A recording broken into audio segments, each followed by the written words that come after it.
a fledgling cleric undertakes a simple quest, which turns into a mad romp through the wards of Waterdeep, unraveling a villainous plot involving some of the city's most influential figures.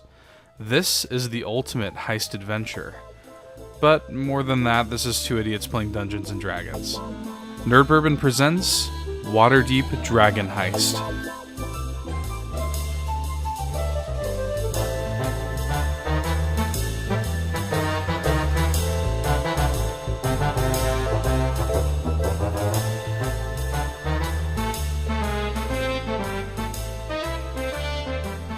Todd, are you ready for some Dungeons and or Dragons?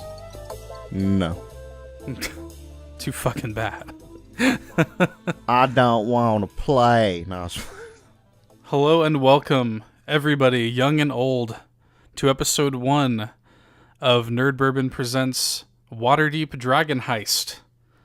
I am your dungeon master, Seth. You may be familiar with me if you've been listening to our podcast for a little while. And this is kind of a weird new thing that we're doing. This is a actual play Dungeons and Dragons podcast.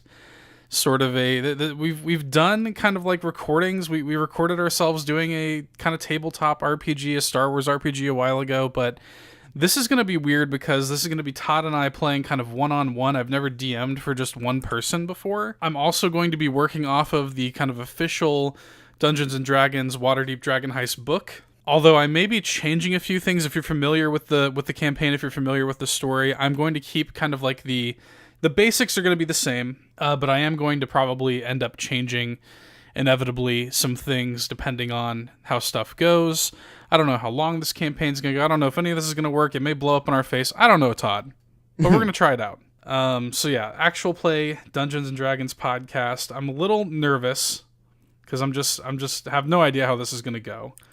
I've DM'd several times. I guess we should give a little bit of backstory to kind of our relationship with the game Dungeons & Dragons before we get into this campaign specifically. So I started playing D&D in 2008, I believe it was, either 2008 or 9, when 4th edition was alive and well.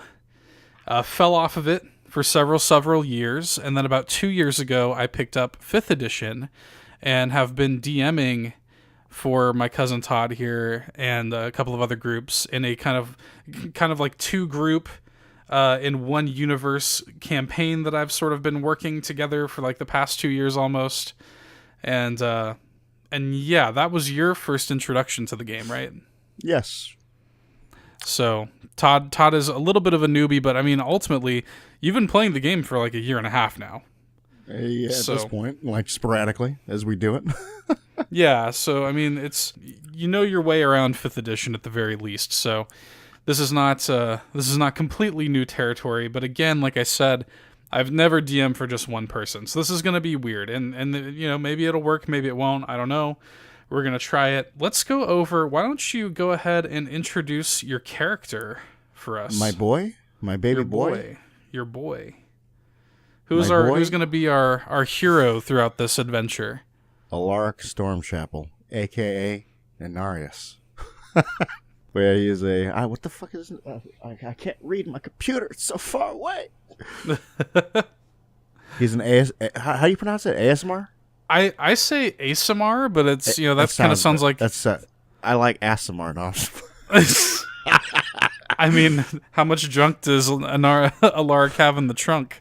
A lot.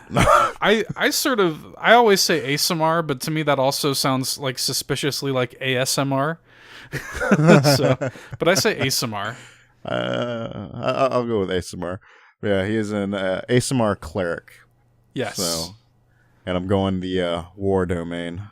So. War domain cleric. Yeah. Under the deity Torm. Yes. Torm the True.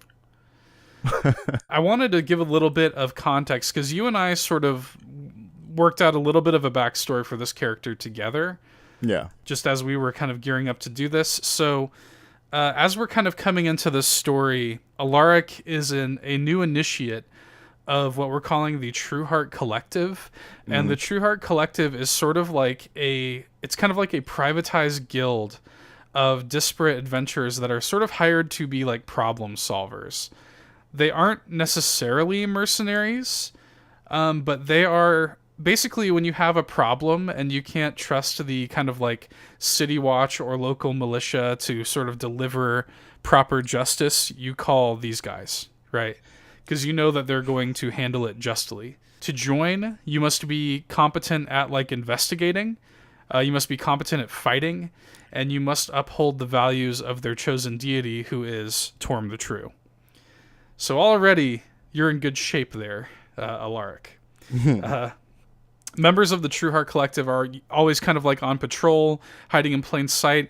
They're usually assigned to a particular area of Faerun, kind of ready to help whoever needs them. And this is no different for Alaric. You have been sent to the port city-state of Waterdeep, which is a large city in Faerun located along the western coast. The setting, it is currently going to be summertime in Waterdeep. And just to sort of describe summers in Waterdeep, they're very comfortable, but it's sort of a great time for citizens and visitors to congregate outside. The markets are busier than at any other time of year. And I think that, I mean, you tell me, but I feel like Alaric was stationed in Waterdeep by the True Heart Collective, has been there for a while now. I mean, is that fair to say? Do you think that he's sort of like new to Waterdeep, or has he been there for a little while? How long do you think he's been in Waterdeep? I wouldn't mind it being like a fresh, like kind of like maybe a little over a month. Little over a month. Okay, I think that totally tracks. Until recently, not much has happened. As of late, you've heard citizens report like an influx of crime and violence in the city. You aren't really familiar enough with Waterdeep to know where to find the source of all of this, though. Like, it's a big city, so Waterdeep is essentially, think of Waterdeep as like the New York of D&D, right? Okay.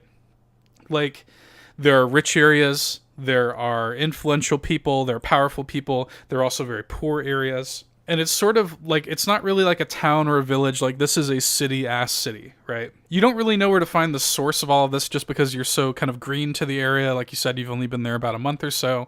But you have kind of made an acquaintance over this time. This is part of this adventure, is there's a familiar faces handout that I hand to my player. And you have chosen as your familiar face Yagra Stonefist, who is a female half-orc. And how do you think Alaric met Yagra? How long do you think they've known each other? I'd say Alaric met this character bumbling through the town when he first got there. Okay. Because again, Alaric is very, very green. Not just with the collective, he's just green. So it was one of those sort of things where like Alaric shows up to Waterdeep just like very clearly lost, and she sort of like helped you find your way. Yes. Okay. I think that it makes sense. So you can kind of intuit, talking to Yagra, that she is a seasoned adventurer of some kind. You don't know if she is like a mercenary. You don't know if she is just like an adventurer, like a general purpose adventurer. You don't know like kind of what her deal is. You trust her well enough, I would say. You know, she's helped you. She's, you know, given you your bearings. And moreover, she has directed you to probably the most prolific inn in all of Waterdeep, and that is the Yawning Portal. And that is where our adventure is going to start. There's probably no better place for you to be right now than the Yawning Portal in terms of finding the source of like the crime and the violence in the city. So the Yawning Portal is a famous inn and tavern. The building itself is made of stone. It's got a slate roof and several chimneys.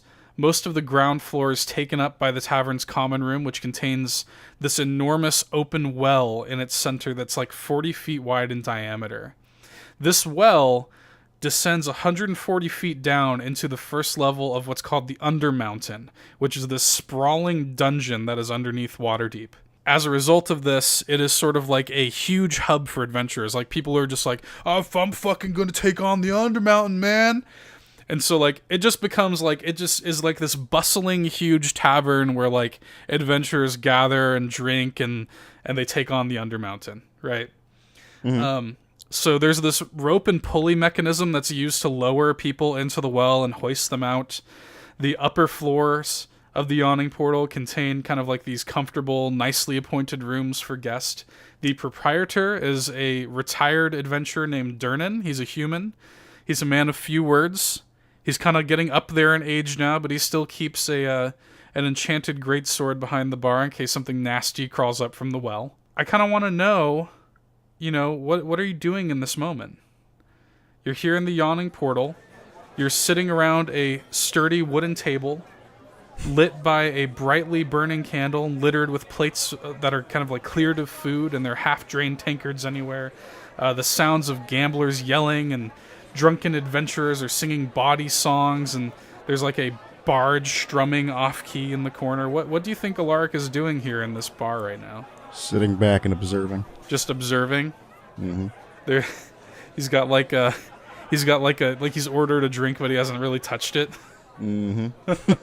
Alaric's sitting there, a pint of Shadow Dark Ale in front of him. Maybe he's ordered like a plate of like food or something, and he's just not really touching it. He's just observing. Are you just trying to find like some sort of activity? Are you trying to listen out for like violence or crime? You're just trying to keep your ear to the ground. Yeah, ear to the ground. Okay. Here's what happens. There is, you hear a bunch of noise, because, just general kind of like bar noise, right? Like I was just describing. And you hear in the distance somebody shout. And you hear somebody shout. I'm not going to shout just, for the sake of our listeners' ear canals.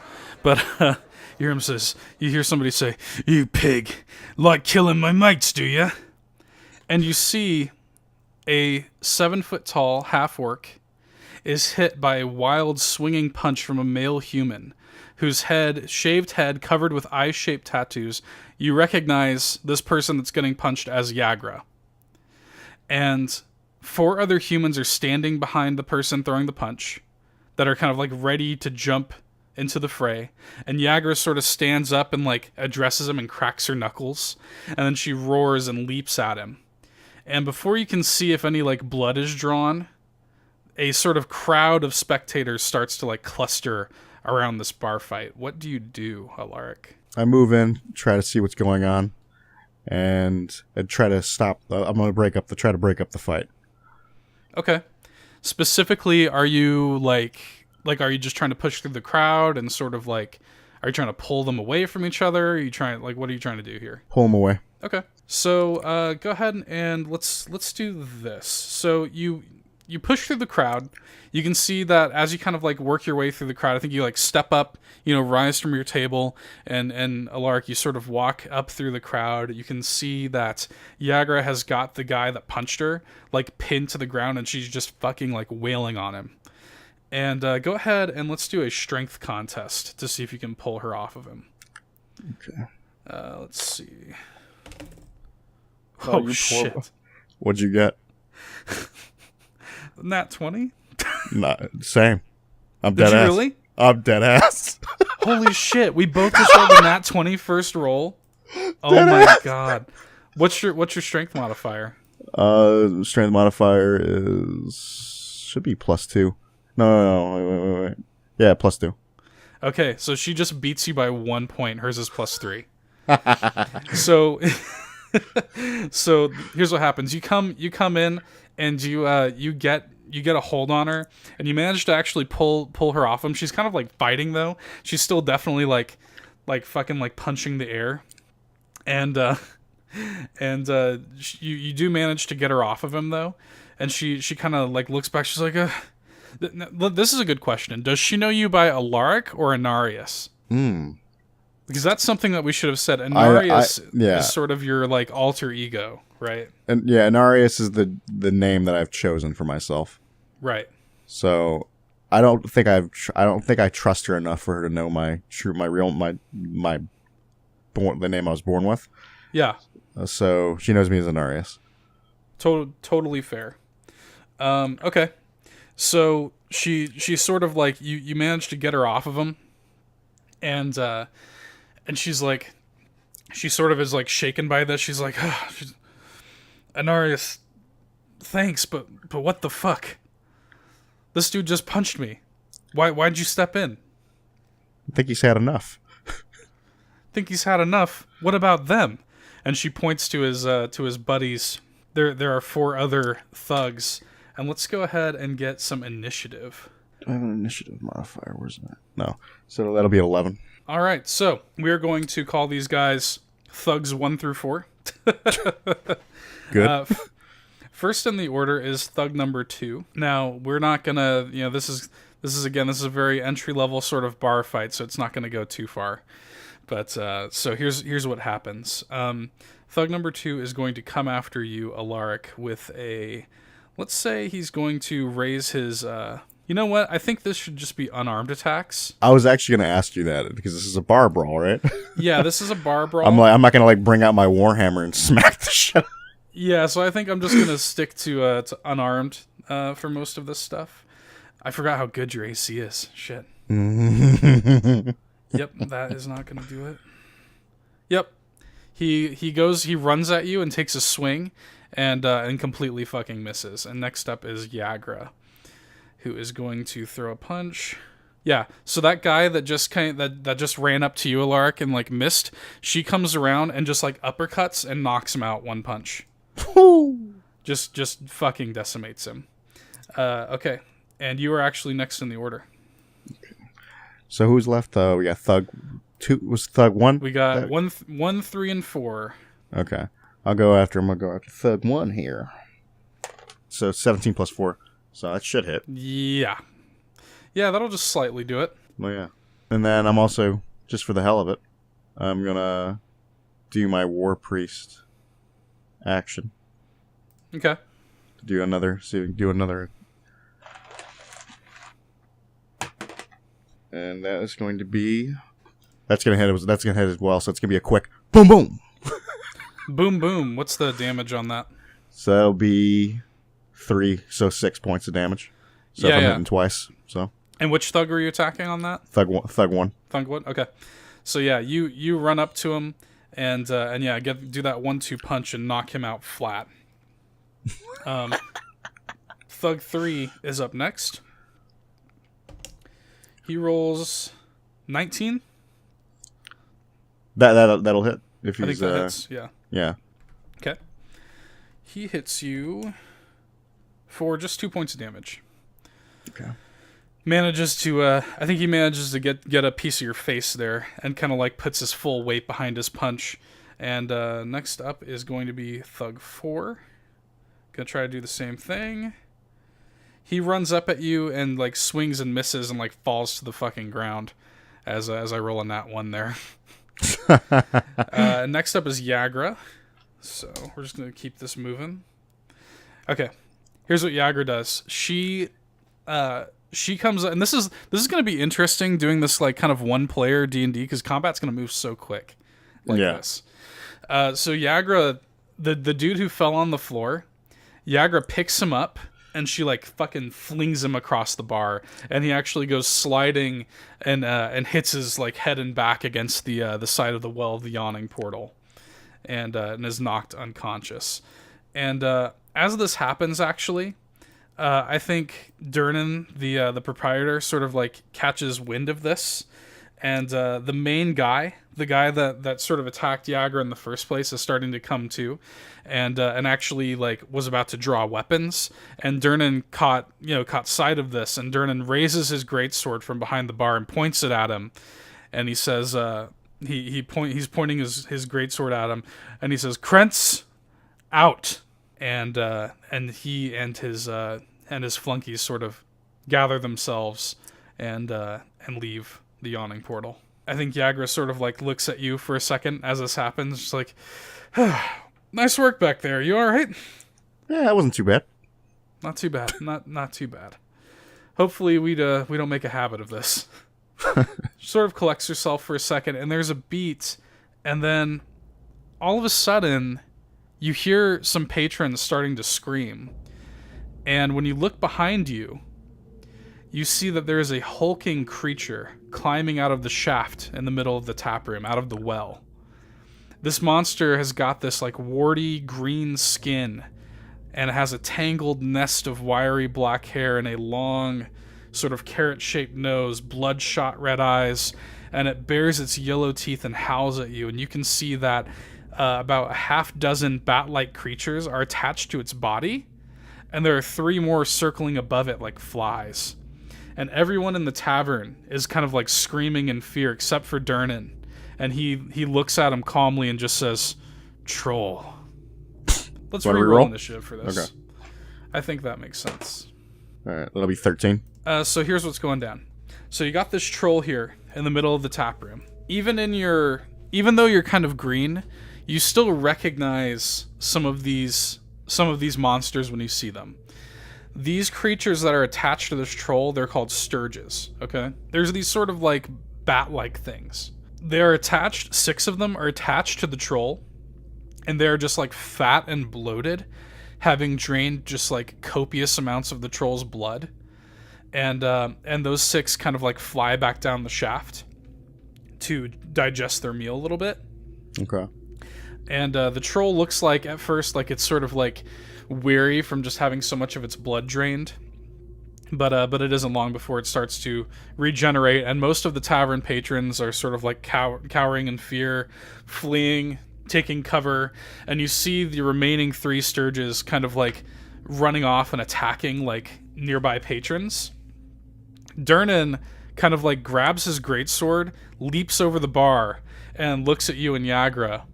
And he's like, he looks at you two with his great sword on the back. He says, "I've got him. You focus on the Sturges, kill all of them, then douse the troll with lamp oil. We've got to burn it." All right, let's do it. Yeah. So we're gonna get some combat rolling here. I'm not going to until the troll is relevant. It's just gonna be you and the Sturges. Okay.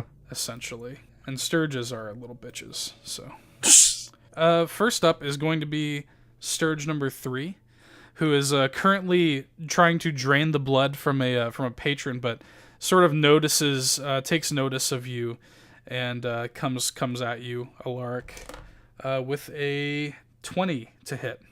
That'll hit. So it just does 1 piercing damage to you, and it is now kind of like attached onto you. Essentially, it's going to start like sucking your blood. You can kind of feel it. It charges at you, and it's sort of like you can sort of feel it just like sucking at your blood.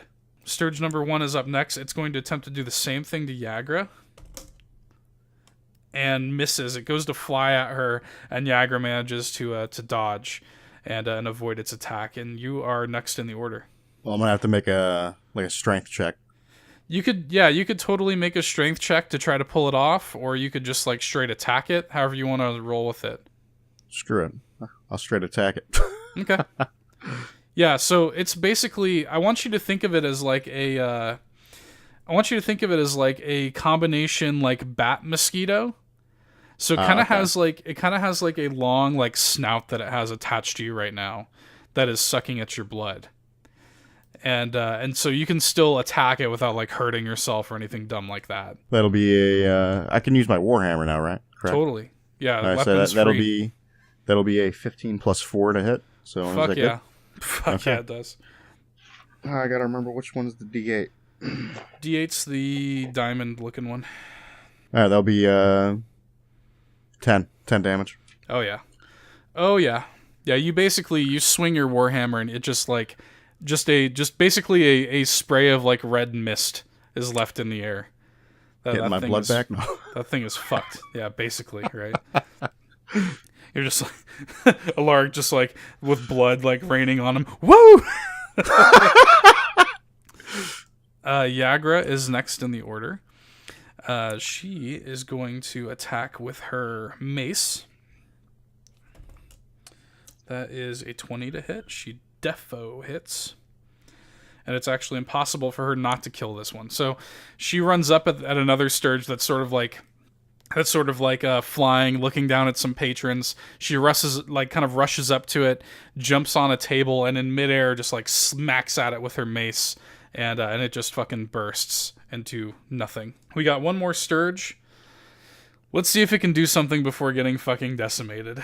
Okay, no. So this last Sturge sort of like takes note of what you've done to its friends, starts to make a rush at you, and just completely overshoots, and you nimbly move out of the way of it, and you're next in the order. That'll be a 9 plus 4. Does that hit? That's 13. Does not hit. Okay. Okay. Can I still technically? I can do my thing again. Technically, couldn't I? I can do it 3 times. Okay. So Then yeah, totally. I don't know if I want to risk it. And fuck it, we're gonna go for it. Well, you know what though? If I remember correctly, I can actually. I'm gonna roll first to see if it even goes for it. Okay. I think that's a rule. That will actually hit. So yeah. Okay. So yeah, I'm gonna roll damage, and that'll be 9 damage. Oh yeah. And this is with your warhammer? Yeah, I'm gonna raise that fucker up and slam it into the ground. Yeah, there is just a fucking like smear on the ground where that sturge once was. You and Yagra have handily dealt with those 3 sturges. Most of the tavern patrons are sort of like calming themselves, but you can see Durnan in the distance still dealing with the troll. What do you do? Take a look around for some lamp oil. Okay. Go ahead and roll. Let's do perception. What's your... Actually, you know what? Scratch that. What's your passive perception? I'm trying to remember where I can see that at. It should be 10 plus your wisdom modifier. Was it 10 plus my wisdom modifier? Yeah. It's 13. Okay. We're going to go with that. So you sort of scan the room with your sort of passive perception, looking for like an oil lamp or something, and you can see that sitting on basically many of the tables near you, some perfectly intact oil lamps to sort of. Now, can I do a Molotov cocktail sort of thing here? You can certainly try. What's your plan? Well, because it's just oil, so I have to light it. So what are the lights like? Are they just like candles? Or are they just like they're actual lamps? So imagine those kind of old school oil lamps that have like this sort of like they're kind of like tall and cylindrical, and they've got sort of like there's a small flame kind of like going inside of the at the bottom of the oil lamp. Okay. You know what I'm talking about? The kind that you would see. Yeah, I know what you're talking about. So, yeah. You would see them on a dinner table, maybe. So at that point, I'm going to talk to Yagra. I'm going to grab the oil lamp and douse him. I'm going to toss the actual lamp at him. Okay. So she sort of like looks around. Yagra kind of nods at you, and she looks around at the at some of the other tables and grabs a few of the lamps that don't have active flame, and she tosses them at the troll. Let me see how many she manages to get on him.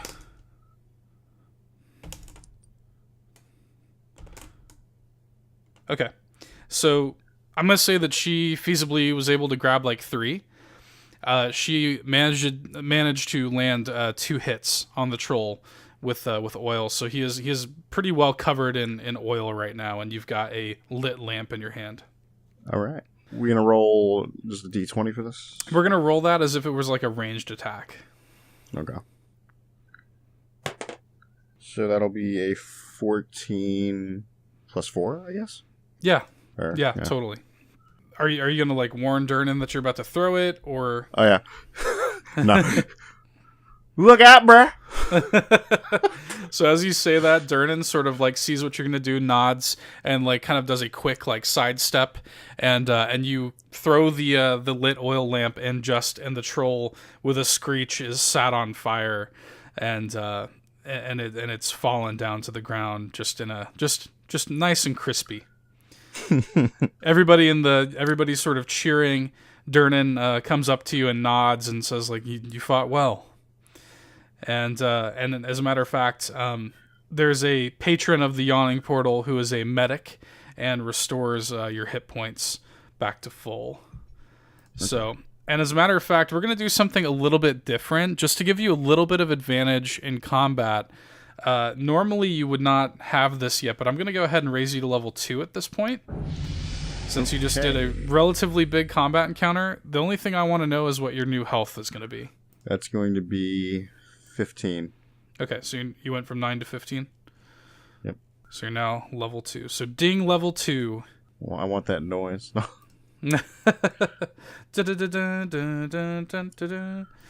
Okay.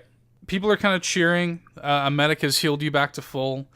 A column of light in World of Warcraft fashion has enveloped you as you've leveled up, and a figure. I think Yagra sort of goes back to her own table to sort of like nurse her wound, and Durnan gives her a complimentary pint of Shadow Dark Ale. A figure pushes through the tide of people, sort of like sidestepping the corpses of like the smears of sturges everywhere, and stepping over the crispy troll body. And he comes up to you, and he's a human man. He's stroking he's got this glorious mustache and beard, and he's sort of stroking his mustache. He's wearing kind of a like almost Victorian looking getup, is the best way I can describe it. He looks fanciful, and he's sort of stroking his mustache, adjusting his hat, kind of like tightens the scarf he's wearing around his neck, and he says, he approaches you, he says, a nice work back there. You seem to be the adventuring sort, am I right? I suppose. Nice beard, by the way. Oh, thank you very much. I worked very hard on it. I use beard oil every day, and it's worked out for me. I'm not going to lie. The real question: do you make your own beard oil, or do you buy it? Well, that's an excellent question, my friend. I go many places, and the beard oil selection never ceases to amaze me from city to city. I see. But respect that. Much as I'd love to continue engaging in beard conversation with you, friend, I could use your help. Come, let us find a table to talk. Yeah, sure. So this man leads you to a table kind of in the back of the tap room. Things have kind of normalized again because, surprise, surprise, in the yawning portal, shit pops off like pretty often. So like people freak out in the moment, but it's not long before it sort of normalizes again. They just go back to their drinking, right? So the man kind of leads you into this like table in the back of the tap room, and I think he kind of like wipes some of the sturge blood off of the table before sitting down, and he says, "My name is Volothamp Gadarm, a chronicler, wizard, and celebrity, and a chef of some renown, at your service. My friends call me Valo." Well, nice to meet you. I'm Anarius. So what can I do for you? He says, "Anarius, I trust you've noted the violence in our fair city these past 10 days." I definitely have.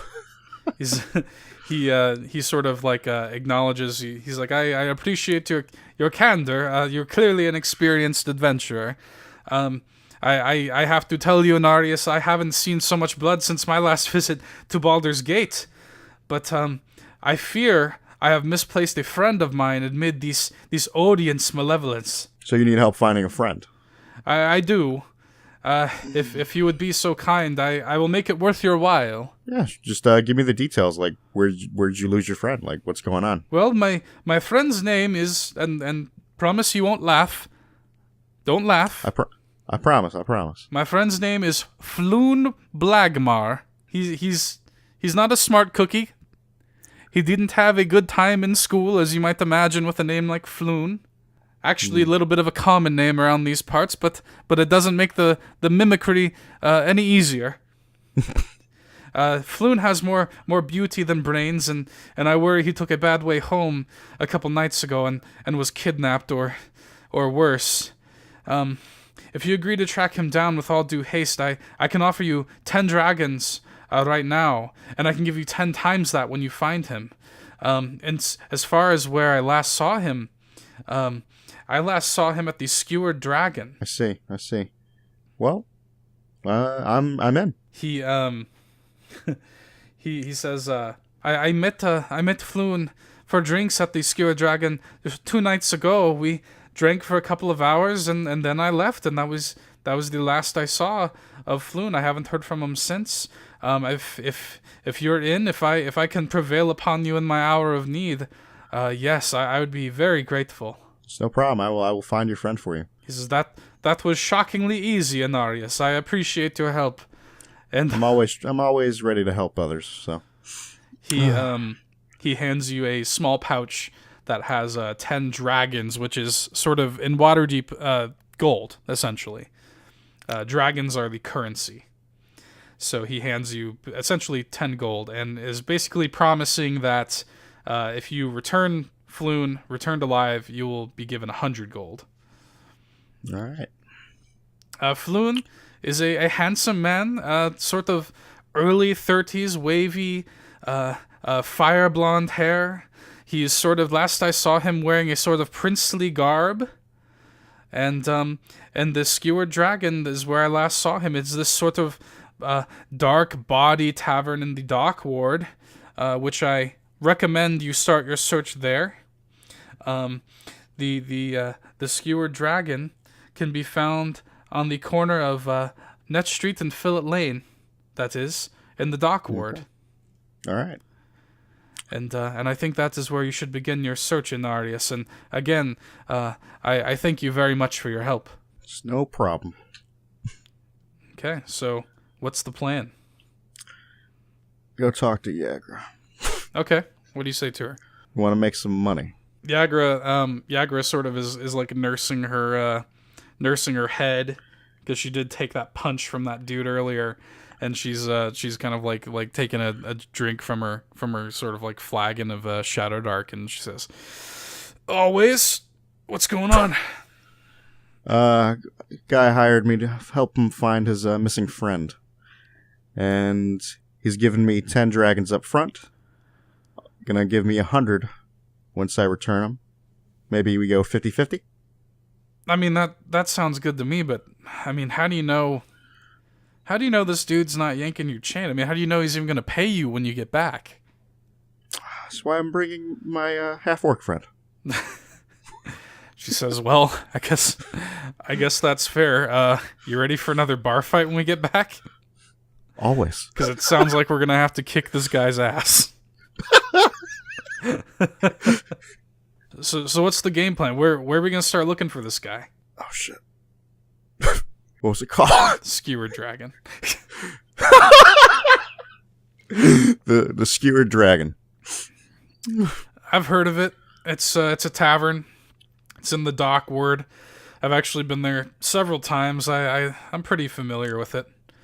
Yeah. Let me finish this off, and I'll be ready to go when you are. All right. Just let me know. Yeah. So she kind of like finishes her drink and kind of like motions for you, and you guys leave the yawning portal. I think Volo kind of like gives you an excited like wave out the door as you go. En route to the Skewered Dragon, you guys kind of pop out onto the streets of Waterdeep, and again, you're in the Castle Ward right now, but you're kind of like, if you're thinking of this in big city terms, you're kind of like South Central, like you're right there between like downtown and South Side, essentially. Like, okay. You're kind of getting into like the south side of town where it's kind of like darker and dingier. The Dock Ward is kind of like where like the scum of the earth in Waterdeep live. It's very dark and dingy, and a lot of crime happens there. You were in kind of a relatively nice part of town. Where you're heading south is not a nice part of town. So it's good that you've got Yagra with you, and she sort of knows her way around. You guys are heading down these corners, kind of like taking various streets. You sort of turn a corner onto one of these streets that Yagra's leading you down. You guys find yourselves on a street that has been kind of like cordoned off by the City Watch, and lying on the cobblestones are a half dozen corpses, seemingly victims of some terrible skirmish. There's like blood everywhere. You see City Watch officers have disarmed and arrested 3 blood-drenched humans and are in the midst of like questioning some witnesses. And one of the officers sees you guys and she just says, "Get on, nothing to see here." I mean, there's a little something to see there. She says, "But it's none of your fucking business." All right. It's your world. You're goddamn right it is. And Yagra's like, Yager's like, fucking City Watch, dude. Yager's like, I can't stand the City Watch. Honestly, I mean, we could try to see if we could figure out what's going on here, but honestly, if you would rather not, I'm just as ready to walk away from City Watch. Now, is there any way we can get behind them and figure out what's going on? Get behind them? Like trying to like kind of like sneak through the blockade a little bit? A little bit, yes. Yeah, you could definitely try. You could try to do a stealth check. Oh, this is gonna be bad. Alright, D20. Take me.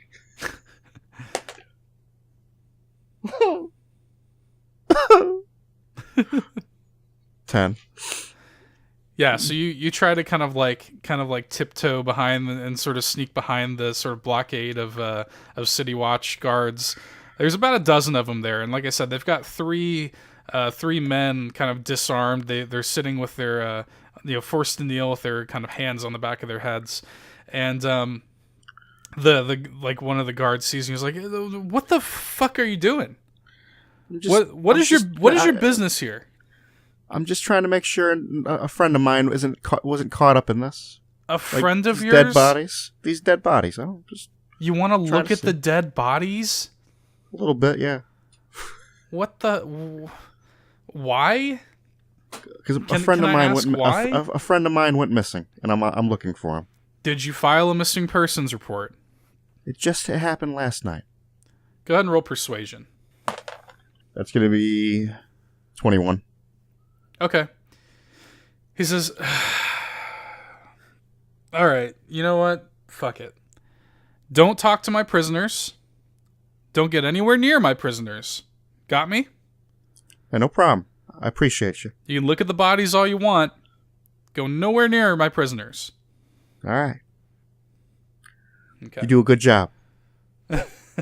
Okay. So yeah, you're gonna go look at the bodies? Yes. Okay. Go ahead and roll. Let's do investigation for this one. So that'll be. I got a modifier. That'll be 15. Okay. With a 15, you're sort of like looking through these bodies. There are a lot of them, and you're sort of looking through them. I think you're kind of looking for Floon's telltale red hair. And none of them have it. None of them appear to be Floon. You are noticing kind of a common theme. A lot of these bodies have got a snake tattoo. The tunnel snakes. Yeah, tunnel snakes rule. We're the tunnel snakes. I love that video. No, they've got this tattoo, and it looks sort of like a snake that is kind of like heading down, a winged snake. That is kind of like headed, kind of like pointed downward, and you kind of see like some of them have that tattoo, some of them have got tattoos of like eyeballs, which you kind of recognize because these eyeballs are similar to the tattoo that you saw on the guy who punched Yagra. So it's kind of a mix of the two. As a matter of fact, let's say. If there are, let me think of how many bodies I would say there are. Let's say there's 6 bodies. Most of them have got the eyeball tattoos, and like 1 or 2 of them have got the snake tattoos. It seems this was just a simple gang war.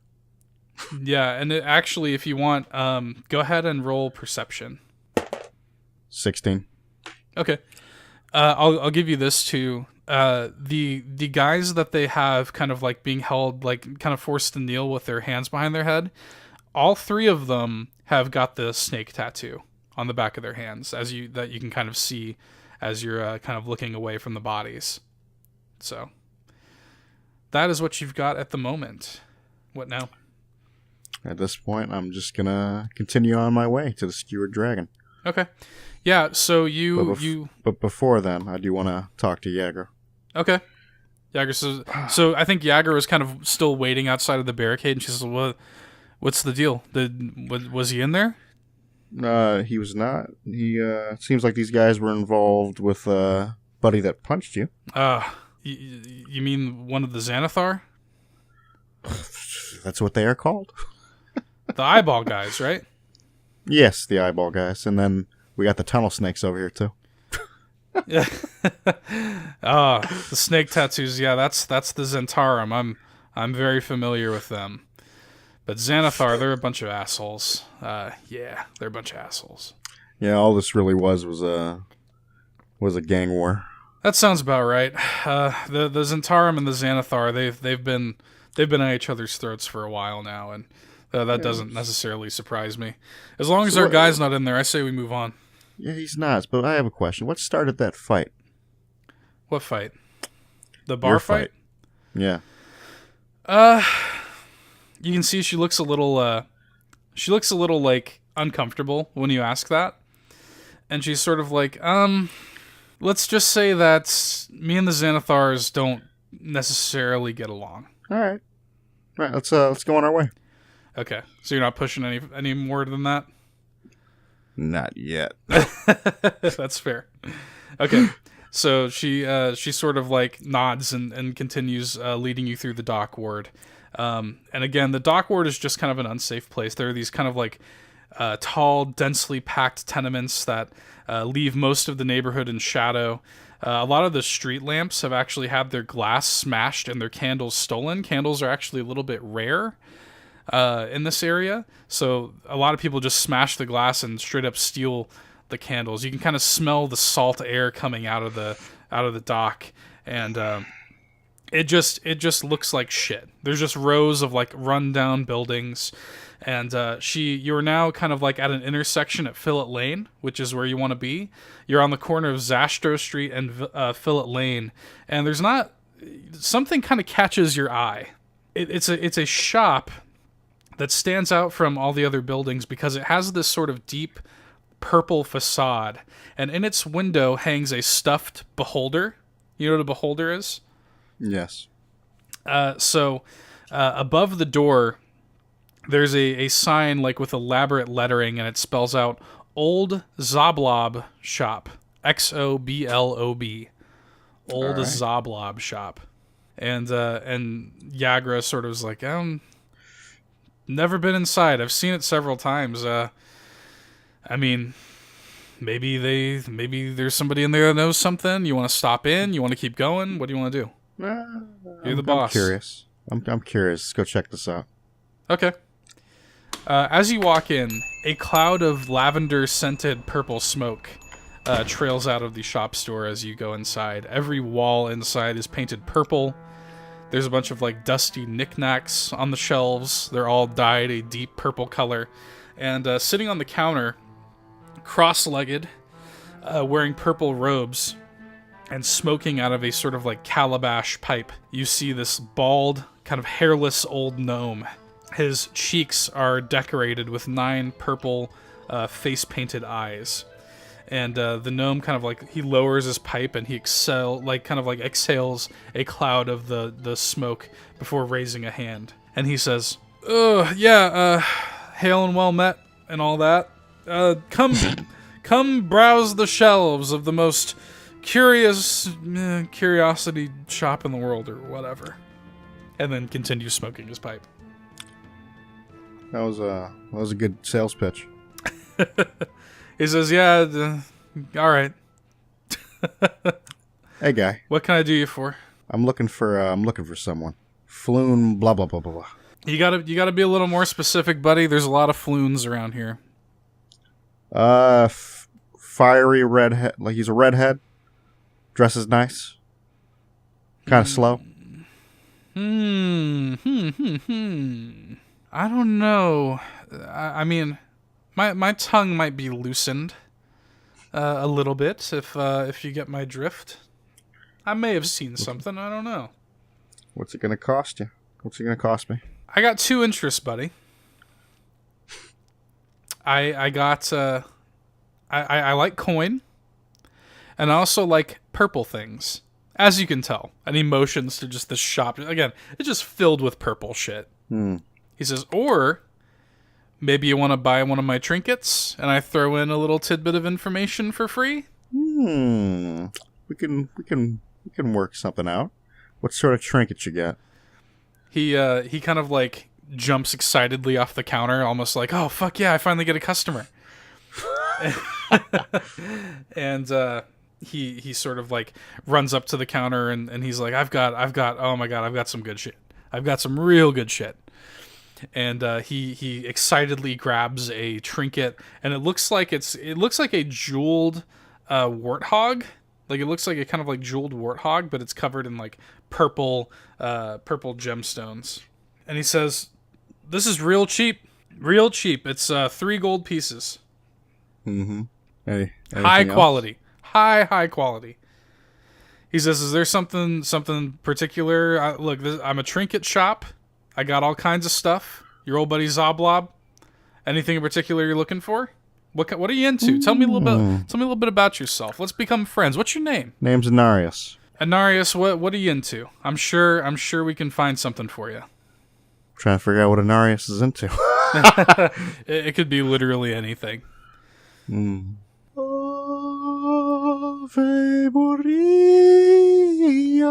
He says, "Oh, are you into the angels? Is that your whole deal? You like angels? I know ASMR are usually into angels." Well, I am a celestial being. He says, how about this? He kind of excitedly runs to the other side of the shop and pulls a trinket off the shelf, and he holds out this sort of like rough kind of wood carving of an angel that is like dyed a deep purple and has a few gems inlaid into the wing. And he says, "I could let this go for 2 gold." Yeah, I can do that. He says, "It's a deal." So you hand over 2 gold to Zoblob here.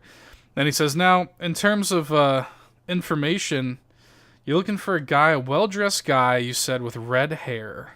Now, there were 2 fellas that kind of fit that script there. Kind of similar appearance and bearing. I'll say this. They were jumped outside the shop by some rough-looking men in black leather armor. I think there were like 5 of them. None of them really looked familiar to me. One of them had a black tattoo of a winged snake on his neck." Motherfucker. Thank you. Yeah, no problem. Is that it though? Was that everything? What else do you want to know? So did they take him? All I saw is that there was a scrap. I didn't see that anybody got taken or anything like that. Nearby, there's a. I'll say this: there's an inn, a tavern, the Skewered Dragon. They might know more. It's where I was heading before I stopped in here. Okay, yeah, that's actually going to be a little bit further. The intersection, Net Street. You're on Phillip Lane right now. Net Street is what you want. Not far from here. Thank you very much. You're very welcome, friend. Can I offer you a little bit of the hashish before you leave? Yes, why not? Go ahead and make a Constitution roll. Oh Lord. Let's see how well he can handle his shit. It's not a nat 20, but it's a 20. Okay. Let me just roll for dankness here. It is a 17 dankness. So this is some sufficiently dank stuff that this man's been smoking on. And he says, I'm impressed. I gotta admit, I didn't think you could handle your shit. I've lived a life. He says, Anarius, it's been a pleasure. Good luck on your quest. Same to you, sir. Go ahead and take a point of inspiration for that. Essentially, what that does is it is going to allow you, on any roll that you make, if you want to spend that point of inspiration, you'll have advantage on it. Right. So, Yagra sort of waited outside the whole time, and she sort of looked uneasy about the whole thing. She's sort of like, can we go now? Yeah, we can go. More of those winged snake motherfuckers, apparently. More winged snakes. I just... The whole... She points at the beholder. She's like, the whole eye tyrant hanging in the window thing, that really doesn't rub me the right way. So, anyway.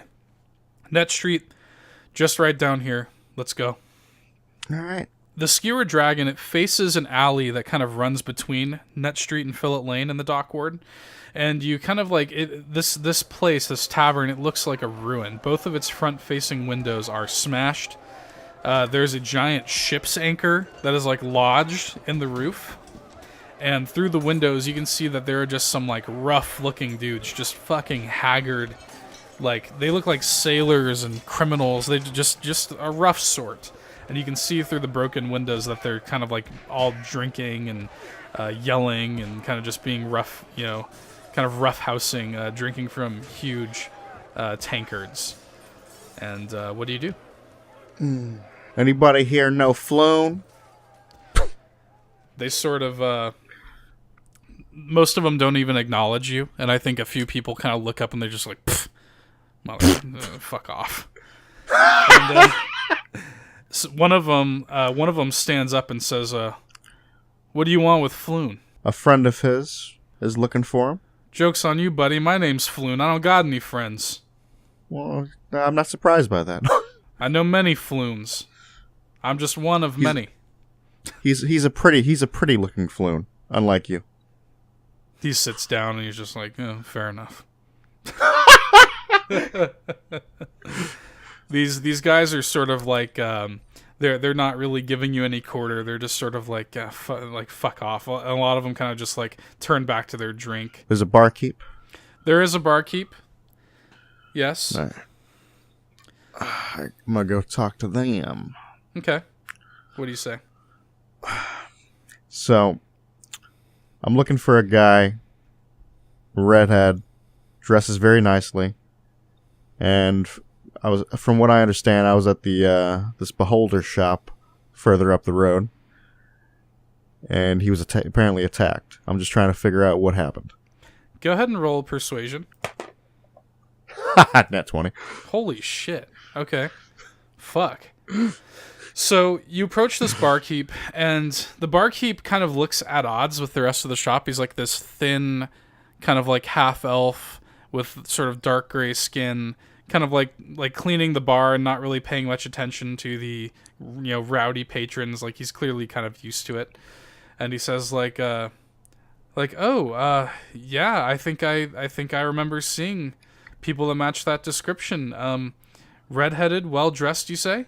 Yes, he was here a couple nights ago drinking with another man. I must say, I see a lot of beards every day, but I had to acknowledge that this man had a particularly glorious beard and mustache. He was here with him. Yes, I know that man. He's the man who wants me to. He's the man looking for Floon.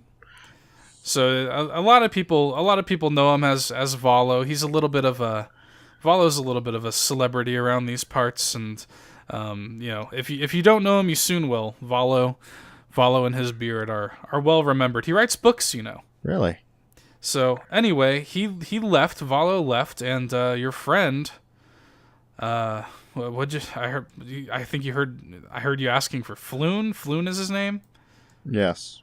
Lots of Floons around here. He's stuck around long enough to meet with somebody else. It was actually kind of weird.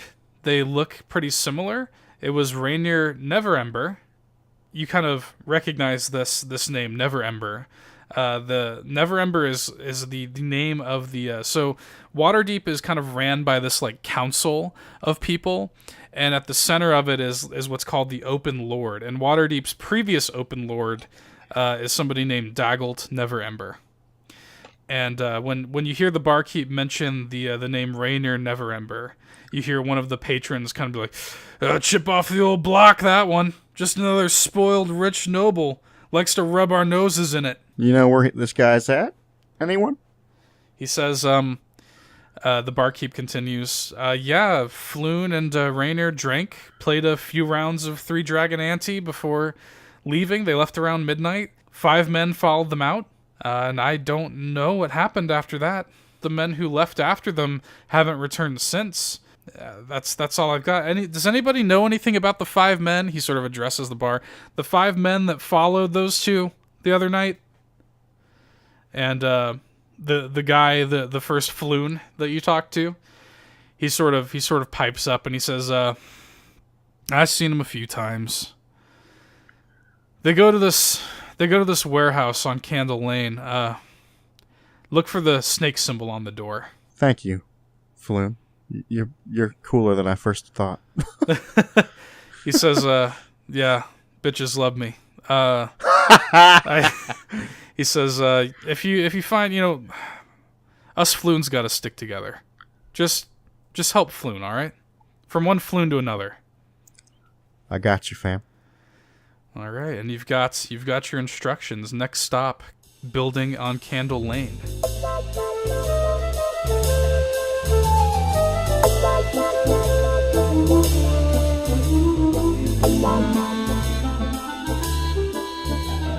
Hey folks, Seth here, your dungeon master. Just wanted to thank you for checking out our first episode of Waterdeep Dragon Heist. This is easily the most ambitious podcasting project I've ever worked on, just from not only like a kind of putting it all together standpoint, not only just from a DMing perspective, but also the production and the editing. It's way bigger than anything I've ever done before. So we appreciate you giving this a listen and giving this a shot. If you have any friends that you think may be into this kind of stuff, if you have like a D&D group that you play with, or somebody that has never experienced D&D before and you kind of want to show them what it's like, please, by all means, share it with them. We're happy to have some new listeners. And as for a release schedule for this series, we don't want to put anything down in concrete just yet, but we are currently aiming for new episodes every other week or so as we get time to record them and work on them. We're not going to tie ourselves down to that, but that's our current goal. So yeah, with that, we will see you soon for episode 2. Thanks, guys. Bye. Hey there, thanks for checking out another fantastic Nerd Bourbon video. If you like what you saw and you want to see more, be sure to go ahead and subscribe, leave us a like, drop us a nice comment, or I guess a mean one if that's your prerogative. But until next time, get dunked on.